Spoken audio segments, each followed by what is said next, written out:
భారత ప్రభుత్వము 2008లో భూమి రికార్డుల ఆధునికీకరణ కార్యక్రమాన్ని ప్రారంభించినది. ఈ పథకం కింద భూమి రికార్డులన్నిటినీ కంప్యూటరీకరించి ఇంటర్నెట్లో ఆన్లైన్తో అనుసంధానం చేస్తారు.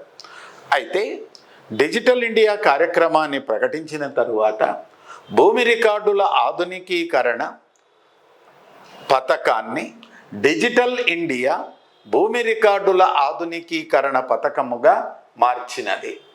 ఈ పథకం కింద భూమి యొక్క మాన్యువల్ రూపంలో ఉన్నటువంటి భూమి రికార్డులన్నిటినీ కూడా డిజిటల్ ఫార్మాట్లోకి కన్వర్ట్ చేస్తారు. దీనివల్ల పనిచేస్తారు. ఇది ఒక కేంద్ర ప్రభుత్వ పథకము. ఈ పథకానికి అయ్యే నిధులన్నీ కేంద్ర ప్రభుత్వమే భరిస్తుంది. That's why it called as a central sector programme. దీనివల్ల గ్రామీణ ప్రాంతాల్లో భూ వివాదాలను పరిష్కరించవచ్చును. న్యాయపరమైన వివాదాలను సత్వరముగా పరిష్కరించడానికి వీలవుతుంది.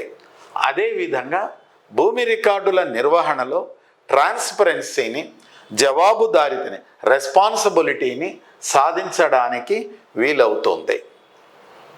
ఓకే, అదేవిధంగా భూమి రికార్డుల నిర్వహణలో మానవ జోక్యాన్ని నివారించటము వల్ల అనేక అవినీతి, లంచగొండితనము, వివాదాలు, లోపాలు సవరించి జవాబుదారీతనాన్ని, పారదర్శకతను సాధించడానికి వీలవుతుంది.